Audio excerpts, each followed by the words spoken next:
And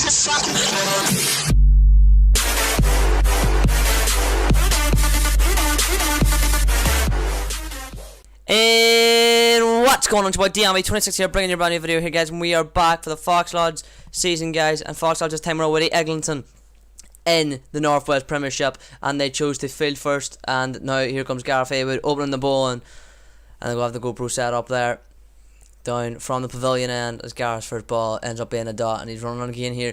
Same over, and that one's also playing a miss. Wonderful bowling so far from Gareth in this first over, and again running from the first over once more here. Balls, oh, it's another playing a miss. They're going up a wee bit here, but no, umpire says not out. And once more in the same over again, walking over the turn out to be, has to play that down. No runs there. Superb bowling here from the man as he comes in once again. Last ball this over, and it's a playing a miss once more.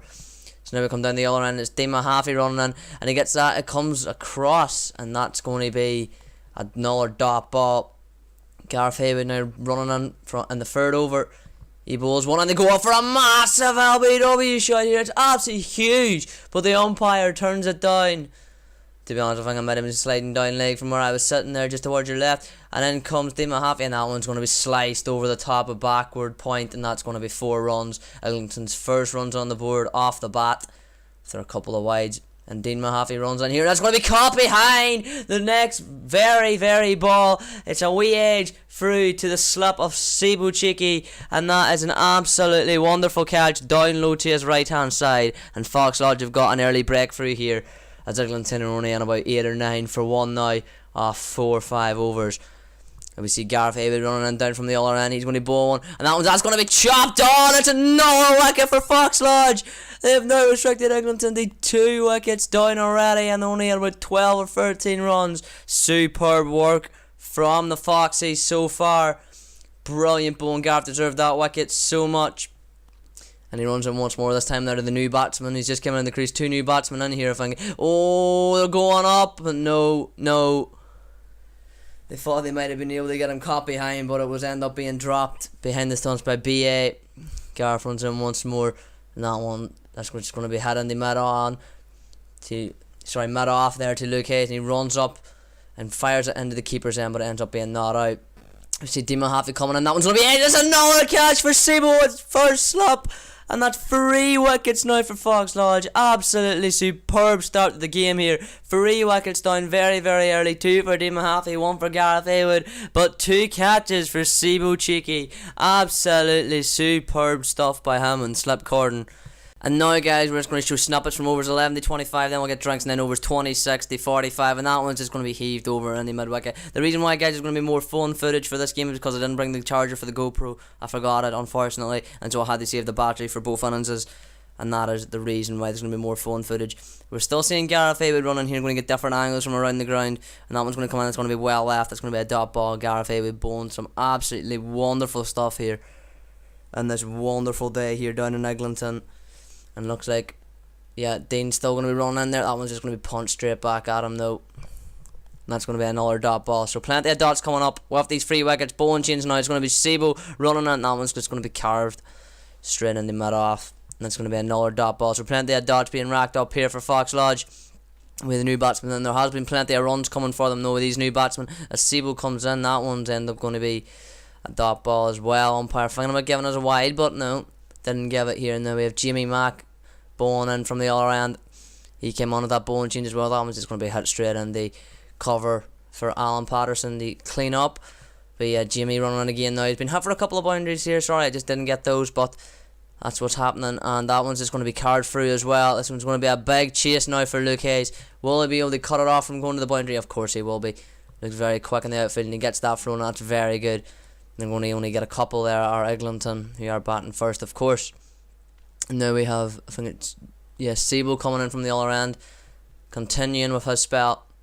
Let's see how he can perform.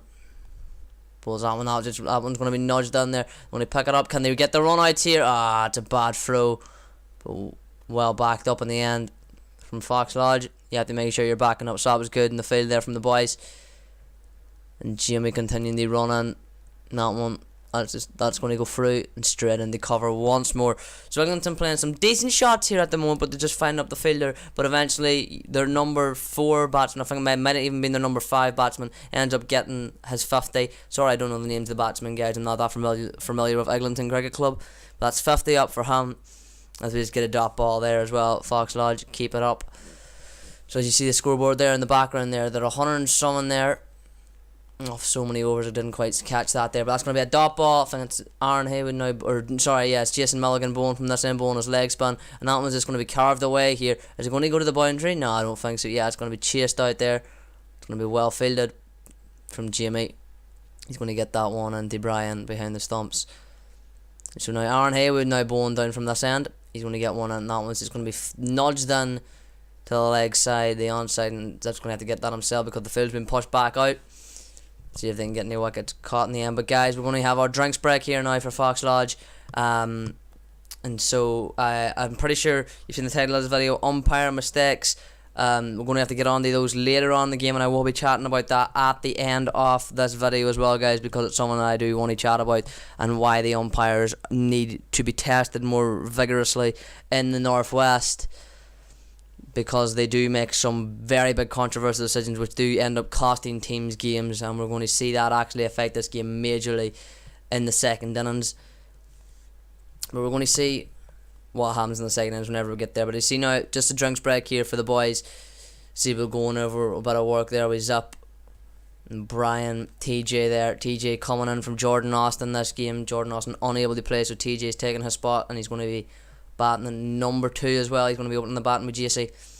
Speaking of JC here, he's running in. This one's going to be cut. That's going to be cut away, and it's just going to get underneath Jamie there as well. And Dean McCart's going to have to round up and clean up.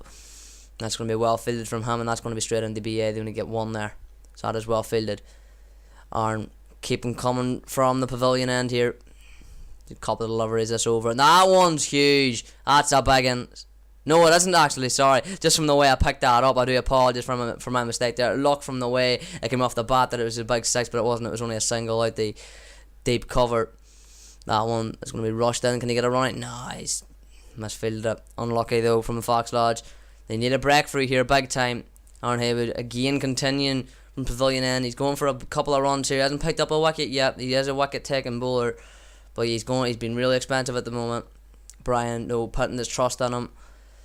As we see JC down the other end, and that one's just going to be another dot ball. So they're picking up the dots here, Fox Lodge, regularly, but they're also going for boundaries at the same time.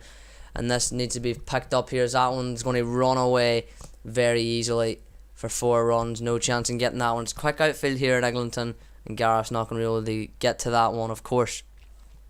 It's another 4 for Eglinton. They are batting very strongly at the moment as Sebo runs in. They're going to go up, hang up, that's a magical play, and he's given. He's absolutely giving him. So he has. And we're just going to cut back to a drinks break here, guys, because I want to talk you through that delivery, because it was only a wee short clip I got of it, but that was an absolutely wonderful delivery. Basically just comes in, bounces a good length, and it just comes up and just pings him on the pad here. And guys, whenever I was actually doing this here, this is what these boys were talking about whenever they were there. They were on about, saying there a while up, but that's what they were sort of talking about whenever you're bowling, and make sure you're hitting the deck, the good length. You might be able to catch the batsman out LBW. That's exactly what Sebo managed to do there. He got an absolute wonderful bit of bowling there, and then a couple of overs later, I think it might have been the other over actually. Jason Milligan ended up getting the wicket as well. It was a wonderful wicket too. Got a bit of bounce, and the man just edged it behind. It was a wonderful wicket for JC. And so that's now 5 down for Eglinton. It's only halfway there though, folks. I do need to be taking a lot more wickets in this year. They started off very well. They had a massive dry patch, and then after drinks, they did get their wickets. As we cut back to the celebration here, guys, I've sort of cut it up and put all the clips in different areas just to see how this works out. Guys, if you don't like it, leave a comment down below and say if you want me to go back to the way I worked against Brigade. I do get it would be more chronologically clear, and it would make more sense, but I just want to try this out, try and scatter the clips a wee bit about just to see if it disrupts it, and see if we can get a bit better, I don't know, cinematography going. So yeah, that's just seeing this batsman walk off. But yeah, so 2 new batsmen did come in the crease with those 2 wickets separately, as we see Sebo running in here, and that one's just going to be a big swing and a miss there to that new batsman that's came in here, and that's going to be a dot ball. as we see him running once more down here. That one's just going to be carved away, and that's going to be fielded there at about cover point. Now we're seeing, I think it's Jace, yeah, Jace just setting this field here. This new batsman who's in it this time. It's his over though, obviously. He bowls that one, and that one's going to be sort of picked up, but he came off the edge a wee bit at the same time, and Brian's had to go get that. Siebel runs in from his end, and that one's just going to be left a wee bit, and that's wonderful cricket from Fox Lodge. They're waiting the ball being carved down there, being fielded. And so now, guys, we have back at the GoPro footage down at the other end here towards the end of the Eglinton innings. And if you've seen that shot there, that was a wonderful little scoop shot going for 4 runs. Got a wee bit lucky there as well, though. It was not a very well controlled shot. He did fall over whilst playing it, so not the best control wise, but he ended up dead getting it. And that one is going to be a big 6 as well. That's an absolute huge 6 over to his leg side. So Fox Lodge now being very expensive after having these 5 wickets down, now going for quite a lot of runs. And that one, they're going to try and get a couple here, running hard between the wickets. They're going to come back for 2 here, and are they going to come back for 3? No, they're only going to get the 2. That's well fielded out there in the deep. I can't really see who's bowling. I think it might be Siebel coming in from the other end, and that one's going to just carve away, and that was actually the end of the innings, guys. So Eglinton ended up on 199 from 50 overs there, and being honest with you, that should not be enough. That power score on that pitch, as you see the pitch there, in my opinion, was at least 250, and you need to be getting at least 250 scored. But we'll see in the second innings, because Eglinton are a decent bowling team. We're going to keep the camera at the same angle here as the first ball. That one's going to be left there by JC. And the next ball coming in, that one is just going to be straight through to the keeper again. So just taking our time here, Fox at the start. They are a team that likes to take their time at the start. With TJ in the squad, though, he is a man who likes to hit a couple of shots. As that's him right there, carving one through cover, and that's going to be 4 runs for TJ. He's a player who likes to play a lot of shots, and so it will be handy to see him playing a shot at the start of the innings here. As that one comes in, he's a clean bowl. Jace has to depart for only 3 runs. He only made 3 runs there. He was bowled. That's how he was out. Unfortunately, out for 3. Brian Allen, the skipper, now comes in. Hopefully he can get a better score than last time out, where he played a poor shot that got himself out in the 30s. And this time, yeah, that one's just going to be straight through for 4 runs there from BA. First ball he faces, no waiting about here. 4 runs, absolutely wonderful stuff. As the bowler runs in once more, I think his name's Scotty, if that's what they were calling him anyway, out in the field. That one comes in, and BA is going to smash that one through mid-wicket, and that's going to be 4 more for Fox Lodge. So BA having no waiting about here. He wants to get on with this game. They only have to chase down 199, so it's 200 they won. And that one comes in, and that's going to be TJ smacking it out there to the man down at deep mid off. Let me see now, ball coming in from the other end, don't know his name. That one is going to be absolutely smashed straight back over his head, and that's going to be more runs there for Fox Lodge. TJ with the runs that time. As the ball comes in again, it's the exact same selected shot, only this time a wee bit wider going through the mid on. That's going to be 4 runs. Beautiful stuff. But it looks like, no, he's actually got that fielded. Very well done from the man out there. It's not that big of a boundary either, to be honest with you, but that's a wonderful bit of fielding. Fair play to the Eglinton man to prevent that from going for 4 runs. Eglinton was as well without a pro, just like Brigade last week. So it's a big game for Fox Lodge here, and that one is going to be straight down the ground once more from, I think it's BA that time. Plenty of runs here. As the ball comes in, that's going to be TJ, and TJ's going to smack that straight back at him, and he's going to take a catch. That's a wonderful catch from Scotty, and that's TJ out for 17, and Sibo now will come in, and we're going to get snippets from over 70-40. Like I said, I had to save the battery, boys. It was running out. The GoPro Hero 4 session doesn't have a massively long battery, but we'll have to deal with that there. I'll try and make sure we bring the camera next time as BA gets dropped there at cover. It's a big drop as well. But we see the spanner come over here. And this is Sibo just punching that one down. They're going to get a quick single through here. That's very well ran from the boys of BA and Sibo. 2 left-handers in there. And there we're going to see the ball just trying to see. And guys, Sibo was out for 18 here, caught behind, but it had his pad. This is one of the controversial decisions that I was talking about, and I'll talk about it at the very end of the game also. But as we see here, ball coming in, and that's going to be smacked away there from Dean McCarter. I think it was Dean anyway. Yeah, it's another left-hander. Yeah, it's Dean. Now we have a man running to Brian here, and Brian's just going to tuck that one away, and that's down the leg side. They go for an appeal, and we're just like, well, you actually appealing for that. Like, it's not going to happen. And then BA was out for 44. He was bowled. Dima Haffey now comes in. Just another bad shot from BA, trying to go after one too many. Instead of hitting them straight, he tried to play it through mid-wicket. That's why he was out and ended up being bowled. Jimmy running on. That was his name. That's they were calling him out in the field.